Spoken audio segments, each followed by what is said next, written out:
반갑습니다. 대중문화탐구의 이병철입니다. 가왕 조용필의 탄생 1980년에 나온 1집일 텐데요. 1집은 사실 제가 한번 다루었습니다. 그런데도 워낙 일화가 많아서 오늘은 그때 못다한 이야기를 해볼까 합니다. 79년 해금 조치에 따라 드디어 80년 3월 1집을 내놓게 되는데요. 이 1집 앨범으로 1980년은 조용필 씨의 해를 맞이하게 됩니다.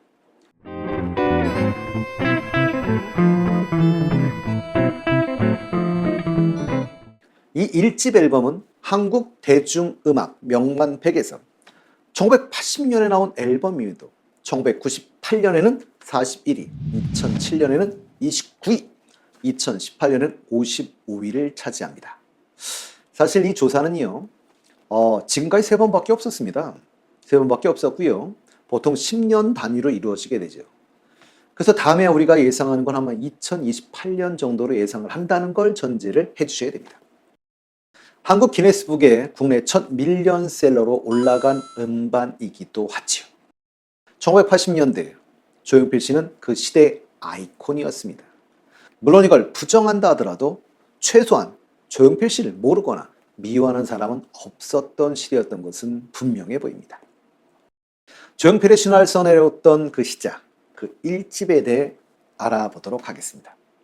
1집은 트롯에서 락, 발라드, 민요까지 백화점식 구성으로 되어 있는데요. 결과적으로는 연령과 세대를 불문하고 모두에게 호소력 있게 다가가는 계기가 될 수 있었죠.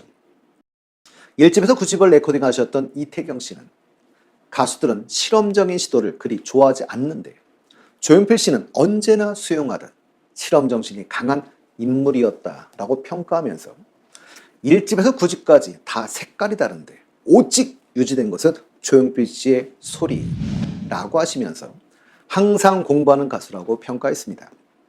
그리고 조용필의 위대한 탄생, 세션으로는 각 분야의 최고들이 모인 그룹이지요. 조용필 씨는 그 중에 녹음할 때 리드 기타를 칩니다. 리드 기타를 친다는 건 독주를 하는 분이란 뜻인데요.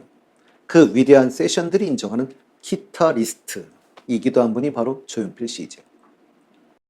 첫 곡은 앨범의 타이틀곡인 창밖의 여자입니다. 애절한 발라드 곡이지요. 79년 동화방송 라디오 드라마 창밖의 여자의 주제가이기도 합니다. 이 드라마의 극작가인 배명숙 씨가 작사하고 조용필 씨가 작곡한 곡인데요. 배명숙 씨는 한 인터뷰에서 노래 가사에 그대의 흰 손으로 이 부분은 순수한 사랑을 의미한다고 하셨고요. 그리고 아름답다 했는가 이 부분은 작사할 때는 사실은 한 번이었는데요. 조용필 씨가 녹음할 때 감각적으로 2번 한 것이고 정말 잘했다, 센스 있다고 칭찬하셨다고 하셨습니다. 사실 작품을 하는 분들은 자신의 작품에 손대는 걸 별로 좋아하지 않지요. 그러나 2분은 정말 호흡이 잘 맞는 콤비였나 봅니다. 이 곡을 녹음할 때 1절의 녹음을 막 마친 후 갑작스러운 정전으로 녹음이 중단돼요. 2절 전반부의 일렉트릭 기타 솔로를 땜빵으로 넣었다고 하는데요. 이 기타 독주 부분은 조용필 씨가 직접 하신 거라고 합니다. 조용필 씨는 변웅전 씨와의 인터뷰에서 가장 기억에 남는 곡이 창밖의 여자라고 하셨는데요. 사실 시기상 다시 재기할 때에서 더 그런 것은 아닌가 싶기도 합니다.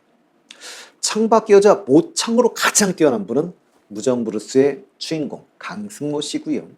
그리고 조용필 씨 35주년 기념 콘서트에 초대받아 나왔던 신승훈 씨가 조용필 씨가 신승훈 씨에게 창밖의 여자를 부르라고 하셨답니다. 근데 신승훈 씨가 너무 어려워요 라고 했더니 너니까 부르라고 한 거야 라고 해서 신승훈 씨는 큰 감동을 받았다고 했습니다. 박정현 씨도 이제 그랬으면 좋겠네 왜 한 곡 더 리메이크 한다면 라고 했을 때 이 곡을 리메이크하고 싶다고도 하셨고요. 더 클래식의 김광진 씨는 조용필 씨 노래 중에 이 곡을 베스트로 꼽기도 했었습니다. 2번째 곡은 돌아와요 부산항해인데요. 이 곡은 72년, 76년, 80년 앨범에 다 들어가 있죠. 그런데 72년에는 어쿠스틱 기타 2대로만 반주하는 통기타 반주로 불렀었습니다.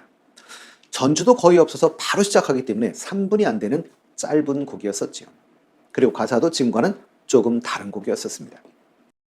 76년 앨범에 수록하면서 가사도 좀 바꾸고 4분의 2 박자의, 즉 그러니까 뽕짝뽕짝 이런 느린 느낌의 노래를 좀 더 빠르게 편곡해서 집어넣게 됩니다. 그러나 물론 지금 우리에게 알려진 버전은 80년 앨범 버전입니다. 76년 곡보다 조금 더 빠르게 디스코풍으로 편곡되었고 전주 부분에 갈매기 소리가 들어가게 되지요. 이 곡을 커버하신 분들은 너무너무 많지요. 특히 일본 가수들이 많았고요. 우리나라 가수이지만 일본에서 활동하셨던 개은숙 씨나 김연자 씨 같은 분들도 커버를 했었죠. 당시 앨범 기획자였던 임석호 씨는 일본의 후지TV 방송에서 돌아와요 부산항해를 리메이크한 16명의 일본 가수와 함께 조용필 씨가 노래를 불렀었다고 했습니다. 그때의 벅찼던 감동을 잊을 수 없다고 감회를 밝히신 적이 있었는데요. 저여도 그럴 것 같습니다. 피겨의 여왕 김연아 씨도 이 곡에 맞춰 공연하는 영상이 있고요. 그리고 절친이신 안성기 씨는 조용필 씨 50주년 축하 영상에서 애창곡 중에 돌아와요 부산항의 한 소절을 직접 불러주기도 했었습니다. 배철수씨의 음악 캠프에서 조용필 씨는 내가 고른 음악이 아니라 레코드사에서 불러달라고 한 곡으로 사실은 그 당시로는 반강제적이었다. 내가 하던 음악과 결이 달랐는데 크게 히트했고 모든 환경이 바뀌었다라고 말씀을 하셨습니다. 이 곡은 현재로는 고등학교 교과서 교학사 음악과 생활에 실리기도 한 곡이고요. 부산하운대 해수욕장 호안도로에 1994년 돌아와요 부산항의 노래비가 설립돼 있기도 하지요. 부산을 상징하는 파도와 갈매기, 5, 6도를 형상화한 노래비에는 부산 출신 작곡가로 돌아와요 부산항의 작사 작곡가는 황선우 씨와 가수 조용필 씨가 그리고 가사가 함께 새겨져 있습니다. 다음은 돌아오지 않는 강인데요. 작사는 창밖의 여자를 작사하신 방송작가 배명숙 씨가 하셨고요. 배명숙 씨는 1972년 첫 장편 돌아오지 않는 강이 KBS 신춘 장편 드라마 공모에 당선되면서 라디오 방송 작가를 시작하신 분인데요. 당시 활동하던 대표적인 여류 작가분 중에 한 분은 양인자 씨가 계시죠. 물론 후에 조용필 씨와 인연을 맺어 조용필 씨 노래 4대 작사가 중에 한 분이시기도 합니다.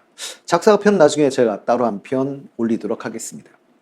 그런 이 노래 돌아오지 않는 강은 KBS 라디오 드라마 돌아오지 않는 강의 주제가이기도 한데요. 76년 앨범에도 사실은 수록이 되었던 곡이고요. 80년 앨범에 편곡하여 다시 들어온 곡이기도 하죠. 다음 곡은 정인데요. 이 곡의 오리지널 가수는 방주연 씨입니다. 그리고 조용필 씨가 사실은 이 노래를 리메이크한 곡이지요. 그러나 우리에게는 조용필 씨의 곡으로 알려져 있고 노래방 기기에도 조용필 씨의 곡으로 들어가 있기도 합니다. 이 곡은 80년 정규 1집에도 수록되어 있지만 이전에 나왔던 76년 앨범에도 수록이 되어 있는 곡입니다.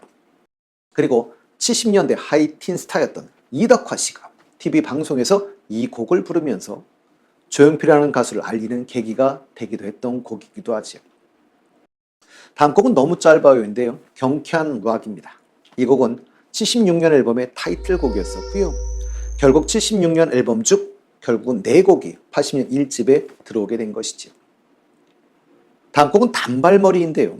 당시로서는 파격적이라고 할 수 있는 신디사이저를 사용한 뿅뿅 소리. 지금까지 감동이에요. 지금은 누구도 이상하다고 느끼지 않겠지만 그 당시에는 너무 생소한 가사였는데요. 그런데도 전혀 어색하지 않았던 곡이었습니다. 젊은 층의 폭발적 반응을 받은 곡으로 10대를 음악계 소비자로 끌어올린 곡이기도 하지. 1970년대 인기 가수였던 하수영이라는 분이 계셨습니다. 우리에게 잘 알려진 곡은 아내에게 바치는 노래지요. 이 곡을 작사하신 박건호 씨는 하수영 씨 콘서트에서 한 여학생이 꽃다발을 주면서 아이 귀여워라 라고 말하는 것을 보면서 단발머리의 가사를 쓰게 되었다고 합니다.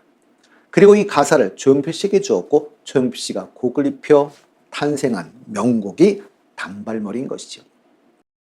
단발머리는 20세기 대중음악을 통틀어 가장 화려하고 독특한 음악으로 손꼽히는 곡 중에 한 곡입니다. 2018년 조용필 50주년 그 위대한 여정 특집에서 음악인 100명이 뽑은 베스트곡 30을 했었는데요. 그때 1위를 한 곡이기도 하죠. 2014년 엠넷에서 선정한 레전드 백송에서도 단발머리는 3위를 차지했습니다. 물론 이 당시에는 그 외에도 1집 수록곡 중엔 도라이브 사나이가 6위, 창밖의 여자가 11위를 차지하기도 했었죠. 그리고 2018년 평창 동계올림픽 개회식에는 단발머리를 EDM풍으로 편곡하여 선수단 입장곡으로 사용하기도 했었습니다. 그리고 이 곡을 커버하신 분들은 뭐 엄청나게 많죠. 이 곡을 커버한 분들은 아이돌 그룹 세븐틴이 블루의 명곡에서, 조건우 씨가 나는 가수다에서, 그리고 요요미 씨도 이 곡을 커버했었죠. 그리고 아이유 씨도 이 곡을 부른 적이 있었죠. 근데 아이유 씨는 이 곡을 부르던 날 조용필 씨가 와 있었으니 무척 떨렸을 것 같습니다. 에이핑크의 정은지 씨도 조용필 선배님 노래 중에 가장 먼저 떠오르는 건 단발머리라고 이야기도 했었습니다. 그리고 다음 곡은 한오백년인데요. 민요의 리메이크 곡이지요. 조용필 씨는 한 방송에서 한오백년도 국악하시는 분들과는 많이 다르다고 하셨는데요. 양악에 맞춰 키를 맞추고 편곡해서 만든 곡이라고 하셨습니다. 그런데 잘 어우러진 곡 중 대표적인 곡인 것이지요. 이 곡은 남 인정 잘 안 한다고 알려진 나훈아 씨조차도 정말 잘 불렀다고 칭찬한 곡이기도 합니다. 그리고 그룹 신화의 보컬이기도 했던 김종서 씨도 좋아하는 곡이라고 합니다.